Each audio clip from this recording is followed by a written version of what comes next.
हर रोज लाखों लोग आते हैं और लाखों जाते हैं। कुछ ही हैं जो याद रह जाते हैं और वो शहीद कहलाते हैं। नमस्कार, स्वागत है आप सभी का हमारे डिजिटल मीडिया प्लेटफॉर्म दी हो हल्ला पर। मैं आंचल लेकर आई हूँ एक खास मौके पर एक खास पेशकश, कारगिल की याद में। 26 जुलाई यानी वो तारीख जिसे हम कारगिल विजय दिवस के नाम से जानते हैं। 3 मई 1999 को शुरू हुआ ये युद्ध 26 जुलाई 1999 तक चला, यानी 2 महीने 3 हफ्ते और 2 दिन तक चले इस युद्ध ऑपरेशन विजय में हमें जीत मिली। हमारे जाबाजों ने दुश्मन को उसकी हद दिखाई, उसके नापाक इरादों को चकनाचूर किया और हमें ये मौका दिया कि हम गर्व से सर उठाकर कारगिल विजय दिवस की बात कर सकें। 26 साल पहले मिली इस जीत की खुशी आज भी बरकरार है, लेकिन हमें ये कतई नहीं भूलना चाहिए कि हमारी आज़ादी, हमारी हिफाजत और हमारे इस गर्व की कीमत इस मिट्टी के कई वीर सपूतों ने अपनी जान देकर चुकाई है। कारगिल में मिली जीत बेहद अनमोल है।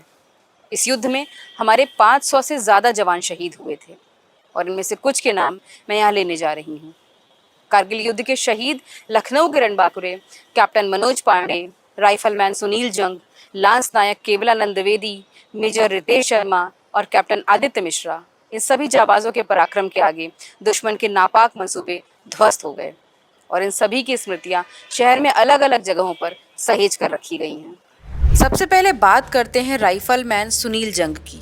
लखनऊ कैंट के तोपखाना बाजार के रहने वाले सुनील जंग 11 गोरखा राइफल्स में घर वालों को बिना बताए महज 16 वर्ष की उम्र में भर्ती हो गए थे।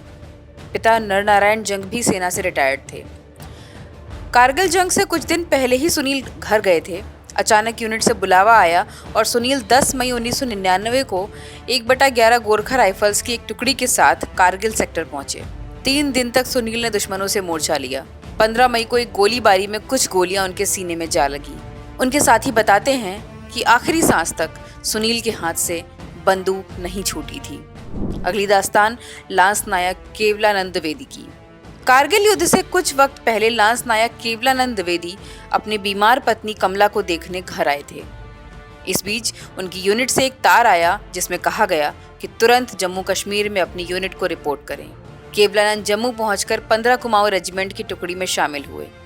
उन्होंने आखिरी बार 30 मई 1999 की सुबह अपनी पत्नी को फोन किया और कहा, मैं मातृभूमि की रक्षा के लिए फ्रंट पर जा रहा हूँ, तुम बच्चों और परिवार का ख्याल रखना।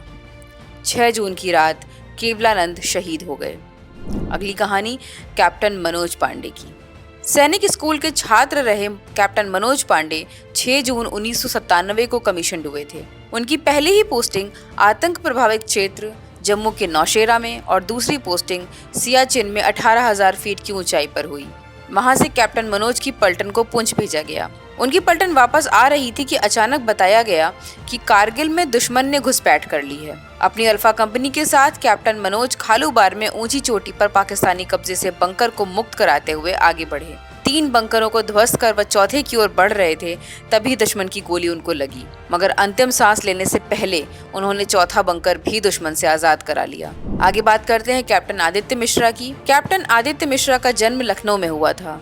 उनके पिता लेफ्टिनेंट जनरल GS मिश्रा की कई जगह पोस्टिंग हुई, इसलिए आदित्य देश के कई शहरों में पढ़ाई करने के बाद 8 जून 1996 को भारतीय सेना में सेकंड लेफ्टिनेंट के रूप में कमीशन्ड हुए। सिग्नल कोर के अधिकारी कैप्टन आदित्य मिश्रा 19 जून 1999 को अपनी यूनिट लद्दाख स्काउट के साथ बटालिक सेक्टर पहुंचे।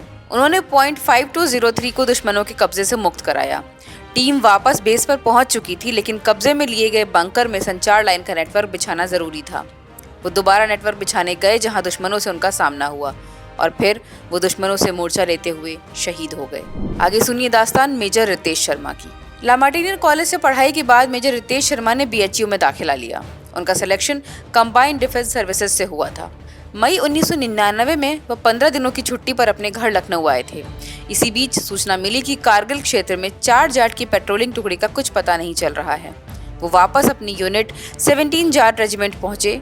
मेजर रितेश ने अपनी टुकड़ी के साथ पॉइंट 4875 पर तिरंगा लहराया। 6 और 7 जुलाई की रात मशको घाटी को फतह करते समय मेजर रितेश बुरी तरह घायल हो गए। CO के आदेश पर वो बेस में वापस आए और कमान कैप्टन अनुज नैयर को सौंप दी।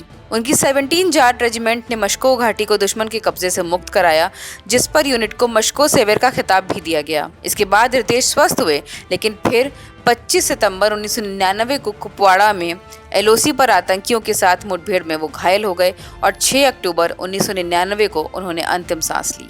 कारगिल युद्ध में हमारे कुल 527 जवान शहीद हुए थे। इनमें से कुछ की कहानियां हमने बताई, मगर हर एक शहीद की कहानी अपने आप में मिसाल और हमारे लिए प्रेरणा है। देश की सीमाओं की सुरक्षा के लिए अपने जीवन का बलिदान देने वाले सभी वीरों को दी हो हल्ला का नमन।